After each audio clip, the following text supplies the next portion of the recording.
ईद पे भी इस बार जो है वो कोई खुशी नहीं मिल पाई है। क्रिकेट इस मुल्क में पैशन है और जितने क्रिकेट लवर्स हैं वो बहुत ही ज़्यादा अफसुर्दा हैं। चैम्पियंस ट्रॉफी से हमारा एग्ज़िट एक बहुत ही तकलीफदेह चीज़ है। उससे पहले हम टेस्ट में आखिरी नंबर पर आए हैं इस साइकिल में। तो इकबाल भाई, ये क्या पाकिस्तान की वर्स्ट टीम नज़र आती है आपको इतने अरसे में? जो परफॉर्मेंस है नजीब, ये पाकिस्तान की बदतरीन परफॉर्मेंस है। आप देखें कि आप अमेरिका से हार जाते हैं, हैरत की बात है, लोग हैरान होते हैं सुपर ओवर में। आप फिर उसके बाद आयरलैंड से एक मैच हार गए थे जब वर्ल्ड कप से पहले गए। फिर आप चैंपियंस ट्रॉफी में आपकी परफॉर्मेंस देखें तो पाकिस्तान की कारकर्दगी जवाल की तरफ गामजन है। और उसकी बुनियादी वजह ये कि जो म्यूजिकल चेयर का गेम शुरू किया है, कप्तानों की म्यूजिकल चेयर के 2019 के वर्ल्ड कप के बाद अचानक सरफराज को हटा दिया गया और वही एहसान मानी जो अपने दाएं जानिब सरफराज को बिठाकर कह रहे थे कि यही हमारे कप्तान होंगे वर्ल्ड कप के बाद। और फिर देखें कैसे कितने कप्तान आए, बाबर आजम आए, शाहीन आफरीदी आए, फिर उसके बाद अपना ये जो है नसीम शाह, अपने ये रिजवान आए, फिर सलमान अली आगा आए, इतने सारे कप्तान आ गए। तो डिटेरियोरेशन है क्रिकेट जो है बजाय ऊपर की। और फिर दूसरे पैसा बहुत आ गया और जो लीग्स हो रही हैं दुनिया में, उन लीग्स की वजह से भी क्रिकेटर्स जो हैं उनकी अटेंशन बजाय मुल्क के परचम की सरबुलंदी के लिए खेलें, उनकी अटेंशन कहीं। अभी मेरी एक फॉर्मर क्रिकेटर से बात हो रही थी, वो ये मानते हैं कि हमारे यहाँ जो ये इमर्जिंग कैटेगरी है ख़त्म कर देनी चाहिए, क्योंकि ये बच्चे जो हैं जब ये एक आध इनको इवेंट मिल जाता है या ये थोड़ा लाइमलाइट में आ जाते हैं तो ये आपकी डोमेस्टिक क्रिकेट को, आपकी फर्स्ट क्लास को इज्जत देना छोड़ देते हैं। क्या ये भी बिल्कुल ये एक मेन फैक्टर है, पैसा आ जाता है। रमीज राजा ने पाकिस्तान जूनियर लीग कराई थी ना, पीजेएल, लोग बड़ा उस पर क्रिटिसाइज कर रहे थे कि आप इन बच्चों को इतने पैसे मिल रहे हैं तो वो, और फिर टेक्निक T20 क्रिकेट, आप मेन जो क्रिकेट की असल रूह जो है वो तो लॉन्गर वर्जन ऑफ क्रिकेट है ना, तो वो उसकी वजह से भी बड़ा फर्क पड़ा है। बड़ा फर्क पड़ा है। कमर्शियलिज्म क्या प्रॉब्लम है? क्या सिस्टम ठीक नहीं है? क्या हमारा सेटअप सही नहीं है? क्या हम टैलेंट नहीं प्रोड्यूस कर पा रहे, या सही टैलेंट आइडेंटिफाई नहीं हो रहा, या वजह क्या है? देखिए नजीब, सबसे पहले तो इस बात को समझना होगा कि हार और जीत खेल के दो बुनियादी अंसर है। दो टीमें जब मैदान में उतरती हैं, एक जीतती है और एक हारती है। और दुनिया की बहुत सारी टीमें हैं जो हमेशा नहीं जीतती, मासिवाय ऑस्ट्रेलिया की टीम के, जिनकी परफॉर्मेंस में आपको एक तसलसल दिखाई देगा। इंडिया में 2008 में IPL का पहला एडिशन हुआ और 2024 में वो जीते। उससे पहले तो वो सेमीफाइनल में भी नहीं आ रहे थे।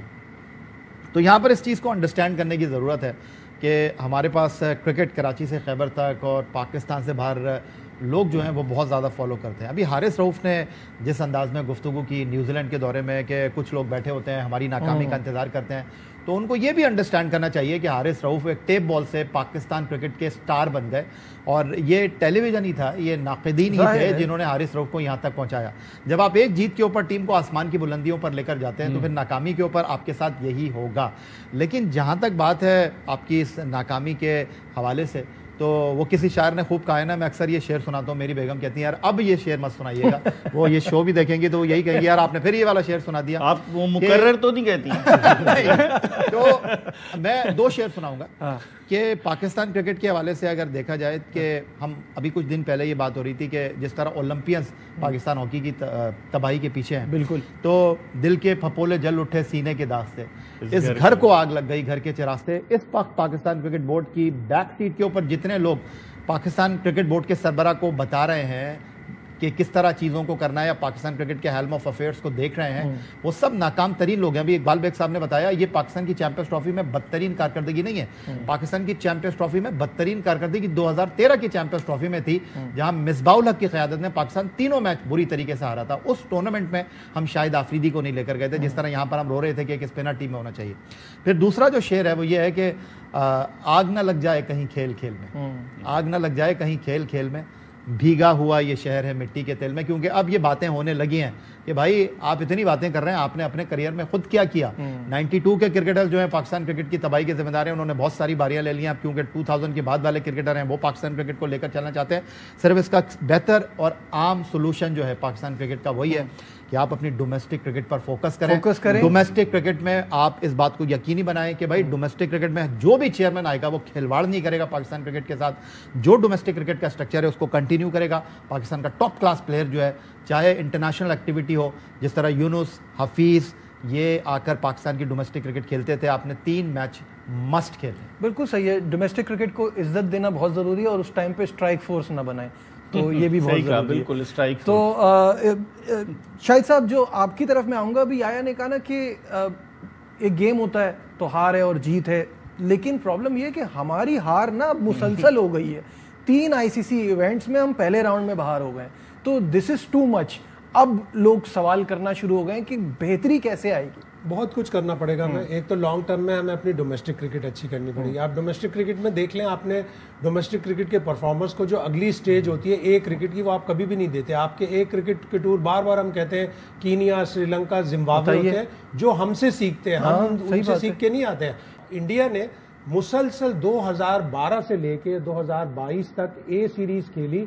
साउथ अफ्रीका, ऑस्ट्रेलिया और इंडिया ट्राई सीरीज खेलते थे। उनकी ए सीरीज से ही सारे प्लेयर निकल के आते हैं। वो अपनी एकेडमीज में 150 अंडर 19 के प्लेयर सेलेक्ट करते हैं और 1.5 साल में उन 150 में से 20 क्रिकेटर्स निकलते हैं जो अंडर 19 वर्ल्ड कप में हिस्सा लेते हैं। लेकिन वो साथ साथ ये कह देते हैं कि हमारा मकसद अंडर 19 वर्ल्ड कप में कप नहीं जीतना, हमारा मकसद है इन प्लेयरों को ग्रूम करके रिप्लेसमेंट प्लेयर बनाना नेशनल टीम के लिए। उनके पास एक एक प्लेयर के 3-3 सब्सटीट्यूट होते हैं। हमारे पास एक शाहीन शाह अफरीदी अनफिट हो जाता है तो हम लेफ्ट आर्म फास्ट बॉलर ढूंढते हैं कि हमारे पास लेफ्ट आर्म फास्ट बॉलर नहीं है। हम अपने प्लेयरों को ग्रूम नहीं करते प्रॉपरली। तो हमें लॉन्गर टर्म में अपने प्लेयरों को ग्रूम करना है और शॉर्टर टर्म में हमें अपनी टीम को ये सिखाना है कि हमने इंटरनेशनल क्रिकेट किस तरह से खेलनी है। हमारी हॉकी, जो अभी जैसे ये आया तस्करा कर रहे थे, हमारी हॉकी को हॉकी के प्लेयरों ने भी नुकसान पहुंचाया और एक रिजिड पॉलिसी कि हम तो ग्रास के चैंपियन थे, हम एस्ट्रोटर्फ की फिटनेस और एस्ट्रोटर्फ की फिटनेस पे क्यों जाएं, उसकी क्वालिटी पे क्यों जाएं,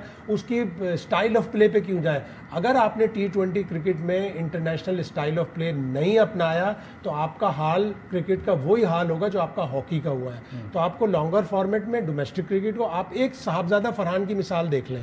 रेड बॉल में उसका 45 का एवरेज है फर्स्ट क्लास में, व्हाइट बॉल में 42 का एवरेज है लिस्ट ए में, 33 उसका T20 का एवरेज है। पिछले 4 साल से वो नेशनल T20 का टॉप स्कोरर है, लेकिन उसको मौका कैसे मिलता है? 3 मैच बाहर, अब 2 मैच मिले 5वें और 7वें नंबर पे। 2024 में 2 मैच मिले, एक मैच में 5वें नंबर पे, एक मैच में 7वें नंबर पे। आप अपने डोमेस्टिक क्रिकेटर को थोड़ी सी तो इज्जत दो। उसका जितना हक व्हाइट बॉल में बनता है उतना ही रेड बॉल में भी बनता है। रेड बॉल में भी वो कायद-ए-आज़म ट्रॉफी की टॉप 5 में हमेशा शामिल होता है। तो आप जब तक अपने प्लेयरों को प्रॉपरली ग्रूम नहीं करोगे, आप इंडिया का ब्लूप्रिंट देखो, इंडिया का स्टाइल मंगाओ। ये जरूरी नहीं है कि आपके रकीब रूसियां हैं तो आपके खुदा ना खास्ता कोई प्रॉब्लम है आपको उनके साथ, उनका सिस्टम मंगाए। उनके प्लेयरों की सिंसियरिटी जिस तरह की है सीनियर प्लेयरों की, वो हमारे फॉलो करें आ जाए। बिल्कुल। लेकिन मैं हॉकी की बात करूं, जिस तरह हॉकी में ओलंपियन ने तो नुकसान पहुंचाया, लेकिन वो लोग जो चोर दरवाजे से आ जाते हैं, जो हॉकी के हेल्म ऑफ अफेयर्स पर, आप देखें कितनी बदनामी है। अजलान शाह कप में उन्होंने पाकिस्तान को इसलिए शामिल नहीं किया कि पाकिस्तान को उनके कुछ पैसे देने। अब कितनी, और जाके पीएचएफ का प्रेसिडेंट भी चला जाता है वहां पर और पीएचएफ का सेक्रेटरी भी चला जाता है। तो जो ऑफिशियल्स हैं इनको, राइट, नूर खान साहब के दौर में क्या था, कॉम्पिटेंट आदमी थे ना। अब तो यहाँ पर हॉकी की भी तबाही है, क्रिकेट की भी तबाही है, हर खेल